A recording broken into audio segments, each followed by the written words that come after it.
بسم اللہ الرحمن الرحیم۔ میں ہوں محمد ادریس عباسی۔ آج صحت سے متعلق ایک اور پروگرام کے ساتھ حاضر ہوں۔ میرے ساتھ جناب حکیم عبدالقدیر شیروانی صاحب موجود ہیں۔ کل ہم نے بات کی تھی موسم سرما کے عروج کے حوالے سے اور اس میں جو بیماریاں لاحق ہوتی ہیں اور ان کا تدارک اور علاج۔ آج ہم بات کریں گے بچوں کے حوالے سے کہ اس موسم میں بچوں کو کیا کیا امراض لاحق ہو سکتے ہیں، ان کا کیا علاج ہے اور کیا حفاظتی تدابیر اختیار کرنی چاہیے۔ السلام علیکم جی۔ وعلیکم السلام جی۔ حکیم صاحب، آج چونکہ ہمارا موضوع بچے ہیں اور بچوں کو جو سردیوں کے موسم میں مسائل ہیں، جو بیماریاں درپیش ہیں، ان سے متعلق ہے، تو کیا کہیں گے اس حوالے سے؟ بچوں کے متعلق یہ ہے کہ بچے زیادہ حساس ہوتے ہیں اور زیادہ سردی کو جلدی قبول کر لیتے ہیں، تو ان کے لیے یہ ہے کہ ایک تو ان کے گرم کپڑے پہنانے چاہیے، احتیاط کرنی چاہیے، سردی سے بچانا چاہیے۔ دوسرا، ماؤں بہنوں کو سے میری گزارش ہے کہ بچوں کو جو دودھ پلاتی ہیں نا، وہ بالکل جسم جو ہے نا نارمل گرم ہو تو دودھ پلائیں۔ نہا کے ٹھنڈے جسم میں بچے کو دودھ نہیں پلانا چاہیے۔ اور اگر جو بڑے بچے ہیں جن کو دودھ باہر کا الگ دیتے ہیں، ان کو بھی دودھ نیم گرم دینا چاہیے۔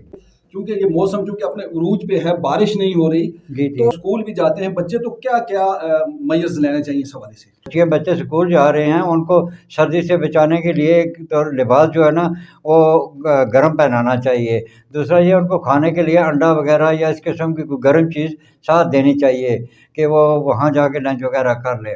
اس چیز کا خیال رکھیں۔ جب گھر واپس آتے ہیں تو کوئی ٹھنڈی چیز کوئی نہیں دینی چاہیے، اور بچوں کا سختی سے منع کریں کہ اسکولوں کے باہر جو چیزیں فروخت ہوتی ہیں، نمکو وغیرہ یا اس قسم کی چیزیں، وہ بالکل نہیں کھانی چاہیے بچوں کو۔ پکوڑوں سے بھی بچوں کو بچانا چاہیے، اور سموسے پکوڑے یہ نقصان دہ ہے بچوں کو۔ سردی اور موسمی اثرات کی صورت میں جو فلو ہو جاتا ہے، نزلہ زکام ہو جاتا ہے، نمونیا اور اس طرح کے امراض ہو جاتے ہیں، اس صورت میں فرداً تھوڑی سی تفصیل بتا دیجیے کہ کیا کیا دیکھیں، نمونیا سے بچانے کے لیے بچوں کو لوگ کرتے ہیں کہ بچوں دم درود والا کے پاس چلے جاتے ہیں، مختلف معالج کے پاس چلے جاتے ہیں، لوگوں کے ساتھ پھرتے رہتے ہیں، مگر سوکھڑا پن ختم نہیں ہوتا، بچے کمزور رہتے ہیں۔ تو اس کا یہ ہے علاج، یہ ہے کہ سوکھڑا پن کا کہ بچے کو دن کو دھوپ میں 8-10 سال سے کم جو بچے ہیں ان کو سرسوں کے تیل کی مکمل جسم کی مالش کر کے دھوپ میں لٹا دیں، تو انشاءاللہ آہستہ آہستہ سوکھڑا پن ختم ہو جائے گا۔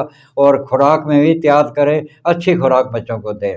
اور اسی طرح جو اس سردی کے موسم میں بچوں کو نمونیا زیادہ ہو جاتا ہے، تو نمونیا سے بچاؤ کے لیے یہی طریقہ ہے کہ اس کو سرسوں کے تیل کی مالش کی جائے، اور چھاتی جو ہے نا رات کے وقت چھاتی کو گرم رکھیں، یعنی گرم کپڑا پہنائیں بچوں کو، احتیاط کریں، اور ٹھنڈا دودھ بالکل نہ دیں، ٹھنڈا پانی بالکل نہ دیں بچوں کو، اور اسی طرح ٹھنڈی چیزیں جو ہے نا وہ بھی احتیاط سے بچوں کو نہ دی جائیں۔ تو کوشش کریں، باقی اللہ تعالیٰ شفا دے گا۔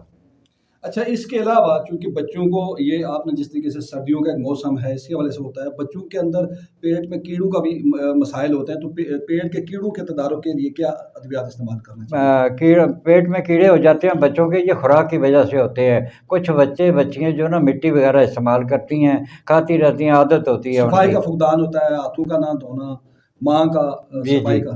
تو اس کے لیے باؤ بڑنگ ایک بوٹی ہوتی ہے، اس کے دانے ہوتے ہیں، ان کو وہ باریک کر کے یا اسے پانی میں ابال کے وہ پلانا چاہیے، کیڑے مار جائیں گے۔ کیا باؤ بڑنگ، اور ہماری اپنی زبان میں ککھن کہتے ہیں، ہماری زبان میں اسے ککھن کہتے ہیں، اور حکمت کے روح سے باؤ بڑنگ کہتے ہیں اسے۔ اس کے علاوہ اور کتنی چیزیں ہیں، کیڑے مار، اور امرود کے جو بیج اندر کے ہوتے ہیں نا، وہ بیج اگر پکا امرود ہونا چاہیے، اس کے بیج جو ہے باریک کر کے دیں، اسے بھی کیڑے مار جاتے ہیں۔ سوکڑا پن کی آپ نے بات کی، اس کے علاوہ بچے جو کمزور ہیں، تھوڑے سے نحیف ہوتے ہیں، کمزور ہوتے ہیں، لاغر ہوتے ہیں، یا خون کی کمی کا جو شکار ہوتے ہیں، تو خون کی بڑھوتری کے لیے اور ان کی صحت کی بہتری کے لیے کیا چیزیں آپ تجویز کریں گے؟